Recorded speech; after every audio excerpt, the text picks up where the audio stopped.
Hello बच्चों, आज का अपना टॉपिक है वेन डायग्राम का। वेन डायग्राम किसी भी सेट को रिप्रेजेंट करने का एक पिक्टोरियल माध्यम है। पिक्चर के थ्रू हम इसे किसी भी सेट को रिप्रेजेंट करेंगे और सारे वेन डायग्राम रेक्टेंगल में ही हम ड्रॉ करेंगे। एक सिंपल रेक्टेंगल जो है वो एक यूनिवर्सल सेट को शो करती है।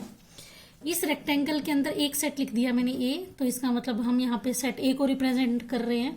और जब भी हम दो सेट लिखेंगे तो हम उसे ये फिगर बनाएंगे उसकी, एक के अंदर दूसरा, ताकि जो बीच का पार्ट जो है वो इंटरसेक्शन पार्ट हो, यानी कॉमन वाला पार्ट हो।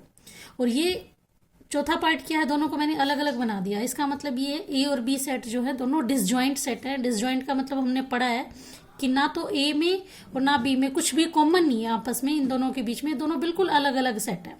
तो हमें जब भी अब आगे डायग्राम बनाने हैं, वेन डायग्राम जो भी बनाने होंगे किसी भी क्वेश्चन को करने के लिए, तो हम ये कॉमन वाला पार्ट बनाएंगे, क्योंकि इसी से हमारे सारे क्वेश्चन सोल्व होंगे। उसके बाद अगर ए यूनियन बी बनाना है, ए यूनियन बी का मतलब क्या होता है, दो सेट हमने बनाए, ए के भी सारे एलिमेंट और बी के भी सारे एलिमेंट, इसलिए टोटल पार्ट जो है वो शेड आउट कर दिया। तो ये इसकी फिगर है ए यूनियन बी की। अब अगर ए इंटरसेक्शन बी की फिगर बनानी हो तो ए में भी कॉमन पार्ट ये वाला बीच वाला है और बी में भी कॉमन पार्ट ये बीच वाला है, तो इन दोनों का कॉमन पार्ट शेड करके ये पार्ट क्या आ गया, ए इंटरसेक्शन बी। अब बात करते हैं ए माइनस बी की। ए माइनस बी हमने पढ़ा था कि ए पूरा सेट लेना है, लेकिन उसमें बी का एलिमेंट नहीं होना चाहिए। तो हमने ए सेट ले लिया, लेकिन देखो ये बीच वाला पार्ट मैंने छोड़ दिया। क्यों छोड़ा ये पार्ट, क्योंकि ये पार्ट बी में भी आ रहा है, लेकिन ए माइनस बी तो सिर्फ ए का पार्ट होता है, इसलिए हमने सिर्फ ए के पार्ट को शेड किया है। ए का वो पार्ट जो थोड़ा सा बी में जा रहा है हम उसे नहीं लेंगे। बी माइनस ए वाला भी पार्ट ऐसे ही है, सारे बी के एलिमेंट लेने हैं, लेकिन वो एलिमेंट नहीं लेने जो थोड़े बहुत भी ए में हो। तो ये बीच वाला पार्ट जो है वो थोड़ा सा ए में भी आ रहा है, इसलिए हम इस पार्ट को शेड नहीं करेंगे, सिर्फ बी वाला पार्ट अपना बनेगा। कॉम्प्लीमेंट क्या होता है, एक सेट ए है मेरे पास और उसका कॉम्प्लीमेंट क्या होगा, उस सेट को छोड़ के बाकी सारा पोर्शन जो है वो ए कॉम्प्लीमेंट हो जाएगा। हमने पढ़ा भी था एक यूनिवर्सल सेट होता था, तो ए क्या होता था, एक सेट है तो ए डैश यानी ए कॉम्प्लीमेंट, ए को छोड़ के बाकी सारा पार्ट हो गया वो अपना ए कॉम्प्लीमेंट हो गया। ए यूनियन बी, पहले ए यूनियन बी में तो ये पूरा सेट आएगा, लेकिन उसके कॉम्प्लीमेंट में इसको छोड़ के बाकी सारा पार्ट हो गया, तो हमने वो बाहर वाला सारा पार्ट शेड कर दिया। तो ये ए यूनियन बी का वेन डायग्राम बन गया। अगला देखते हैं, ए इंटरसेक्शन बी का complement.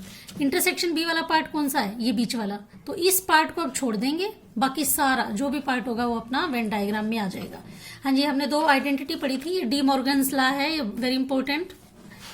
A complement intersection B complement is equal to A union B का होल कॉम्प्लीमेंट, ये हमने पढ़ा है 1.5 एक्सरसाइज में। इसी तरह सेकंड है A complement union B complement का आंसर क्या होगा, ए और बी का इंटरसेक्शन और उस पूरे का कॉम्प्लीमेंट। इन दोनों के इवेंट डायग्राम मैंने बना रखे हैं, इनको समझने की कोशिश करना, बहुत ईजी है।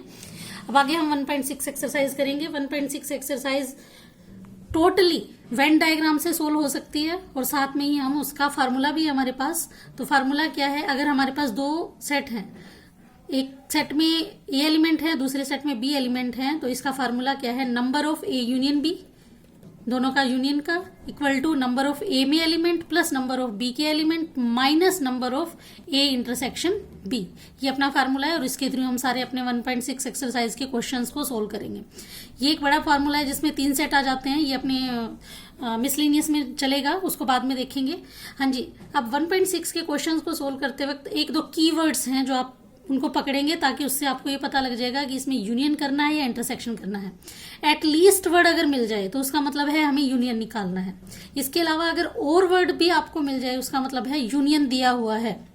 एट मोस्ट, एंड और बोथ, ये 3 वर्ड अगर आपको मिलते हैं तो इसका मतलब वहां पे इंटरसेक्शन हमें दिया हुआ है या हमें इंटरसेक्शन निकालना है।